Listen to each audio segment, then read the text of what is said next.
Next comment comes from Victor Manuel Rosas, and he had made a comment on the week 4 veg video, and he says, really dig your vids, brother. Kind of bummed we didn't get to see week 2 and 3 feeding regimen, and was hoping you could fill us in. Also, any other soilless tips would be awesome if you got the time. Your vids rock. Beautiful ladies, keep it up. Well, thank you for that positive feedback, Victor. I really, as always, appreciate the fact that you're enjoying the videos. That, you know, just hearing that kind of stuff from you guys, it just makes it all worthwhile. So, as far as week 2 and 3 on the veg goes, you know, in this particular cycle, and again, I'm going to redo those. So, you know, I will have a week by week recap of the veg on this upcoming set of clones. You know, we're starting the cloning process right now, so you're actually going to get to see those from being cut off the mother plants all the way through to harvest. But you know, as far as week 2 and 3 goes on that particular cycle, you know, week 2, I really didn't feed the plants a whole lot. I gave them a CalMag boost at, I think it was probably right between 5 and 10 milliliters per gallon, and I gave them I think it was 15 milliliters per gallon of Pure Blend Pro Grow, and that was really about all I gave them on week 2. For whatever reason, I can't remember what came up, but I was not able to just spend a whole lot of time mixing anything up. So I already had like a gallon and a half pre-mixed of just Grow, Pure Blend Pro Grow and CalMag, and so I just fed that to the plants to keep them moist. And then on week 3, it was still 15 milliliters per gallon on the Pure Blend Pro Grow, 5 milliliters per gallon on CalMag Plus. We ran 5 milliliters per gallon of Silica Blast, and what else? I think I did 10 milliliters of Sweet Raw, just to start ramping up a little bit of carbohydrates in the medium. So that was also a pretty light feeding. And then obviously you saw what was going on in week 4. Oh, I also forgot to mention on week 3, I think I also did include like 5 drops per gallon of Super Thrive. So I hope that answers your question there. But stay tuned for the redone versions of those veg videos. I think that I can do better than what's out there right now. Next comment comes from Astra Rave 420, and this was on the first video that I did, the intro to how to grow cannabis and cocoa, and his comment just says tomato trellis, and I actually think that comment was probably aimed at another viewer. I remember a while back somebody on that video had asked what the metal rings were, the tomato cages, and I addressed their question in one of the other flowering videos for that cycle. But yeah, tomato trellis, tomato cage, whatever you want to call it. The ones I use are 42 inches and fit very, very well in the 5-gallon pots. Right, then we got a couple comments from a viewer that goes by Ken. This was on the drying video. He said, it was hard to concentrate on what you were saying in the beginning with such a great song playing, smiley face. I had to rewind a few times. Excellent and informative video. Thank you for sharing your thoughts and knowledge. Subscribed. Well, welcome to the channel. Glad you enjoyed that. The song that was interfering with Ken was Brain Stew by Green Day, and I agree, man. That's a great tune. It's crazy to think how old that song is already becoming. But can't go wrong with Green Day. Dookie album in particular, good stuff. Brings back lots of good memories for me. Next comment from same viewer Ken. This was on the which one is this? This was the clone to cocoa transplant video, when I put that round of clones. They're already rooted, and put those in the 2-gallon pots. Ken says, I was kind of disappointed in this video as I thought you were going to discuss the actual transplanting. There's still good information here, but missing what I was expecting. Okay, fair enough, Ken. I agree.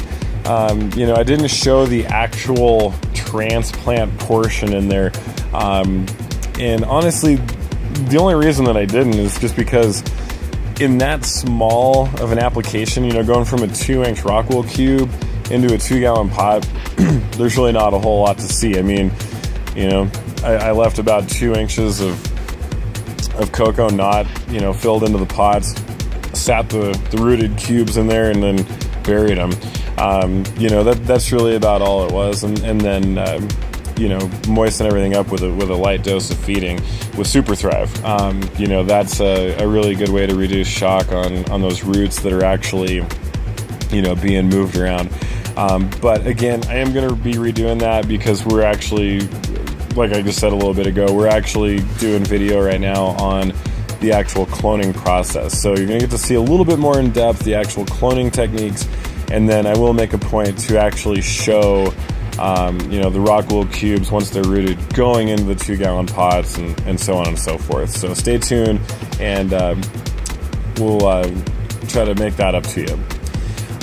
This is another comment from viewer Greg. He asked on the season 2 transition feeding day 1, what size are them pots, please? Yeah, those are 5-gallon pots, Greg, and they seem to be working out pretty good. With the amount of space that I'm running in, the 5x5, it's really about all I can do, to squeeze as many plants as I can in there. I've kicked around the idea of maybe going to like a 9-plant setup and running 7-gallon pots, but I don't know. It remains to be seen if that's really going to be necessary or not. We'll take a good look at the roots on this current batch that's flowering, because I think they seem to be, for whatever reason, just doing better in the cooler temperatures than the last batch. Even though the last round was still within normal range, usually we were hanging out at the highest, like at 80 to 81 degrees, but averaging 79. This cycle is averaging like in the low to mid 70s, and for whatever reason, the plants could seem to be responding to that a lot better. So we'll see what the roots look like in this after we harvest, and if it looks like they were starting to get root bound, then we may really take a look at reducing the plant numbers but going to bigger pots, and that overall could still result in an increase on yield. So that remains to be seen. Good question, though. And let's see, this one comes from Mr. Don Juan 4211, and this was on the season 2 Cocoa Grow week 4 and 5 update. And he said, I appreciate the vids, man. You represent 5280 very well. I'd like to see a tincture video or even your best practice for making canna butter. Keep up the good work. Awesome. Appreciate the positive feedback. And canna butter, we can definitely take a look at that. I've actually gotten away from using butter as a solvent for my edibles, and I've been using coconut oil instead. And the reason for that is because coconut oil is a medium chain triglyceride, whereas butter is a long chain triglyceride. And what that means for your body is that when you eat something that is a medium chain triglyceride, your intestinal lining has a much easier time of actually absorbing those nutrients and passing it into your bloodstream, to go to your liver, become metabolized, and sent throughout the rest of your body. So in essence, what that means is that with a long chain triglyceride like butter, your body doesn't have a chance to absorb as much of it before it passes it through. As far as just getting the most out of your edibles, coconut oil is the way to go. And when I make those videos, we'll go a lot more in depth on how that all works and the whys behind it. But just to give you kind of a little tidbit, if you want to start researching it, look up coconut oil. It's got a laundry list of health benefits on its own. It can be used for anything from just skin moistener to conditioner in your hair, and then of course being such an effective and efficient solvent for medibles. is just another awesome function of it. So yeah, we'll definitely go more into that. And then as far as tincture, there's typically two different ones that I'll make. I do an alcohol-based tincture with ethanol, and that can be added to, drinks. It can be added. I have actually been able to successfully add like 5 milliliters of that ethanol-based tincture into a beer, and pretty strong stuff. I also make a vegetable glycerin-based tincture, which is, just a lot easier to consume directly in your mouth. It just tastes sweet. It's kind of like honey. But it can also be added into other drinks like teas and, basically anything that you would just use a sweetener in, coffee, whatever. And that works out really well too.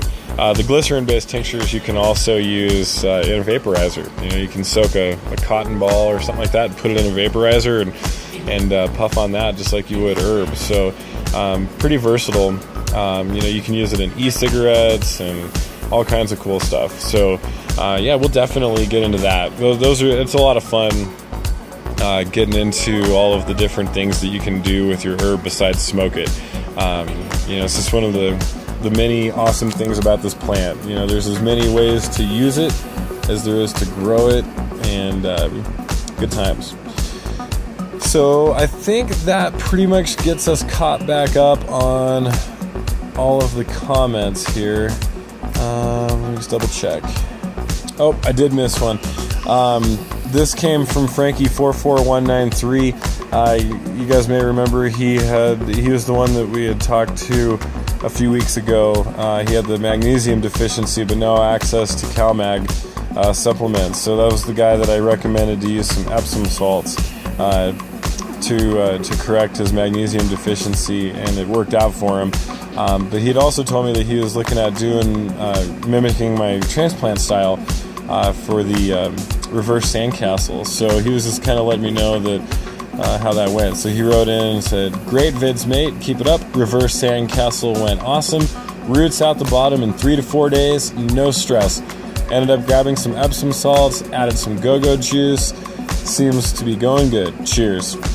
So that's awesome. Just another success story. So I'm really, really glad, and it feels really good to me that I was able to help you out, Frankie.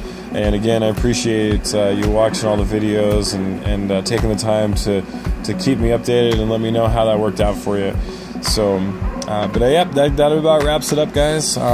If you have any other questions or if any of these comments or questions have sparked any other curiosities in you, definitely feel free to let me know. If I get enough of these comments and questions on a weekly or semi-weekly basis, we can just do a little separate video for it like this. I think that works out pretty nicely, that we're able to just sit down and talk about all this stuff. So yeah, that's it. And so I'm going to go ahead and get the curing video finished and the week 6 update on the flowering garden and get that up, and that'll be that. So we'll talk to you then.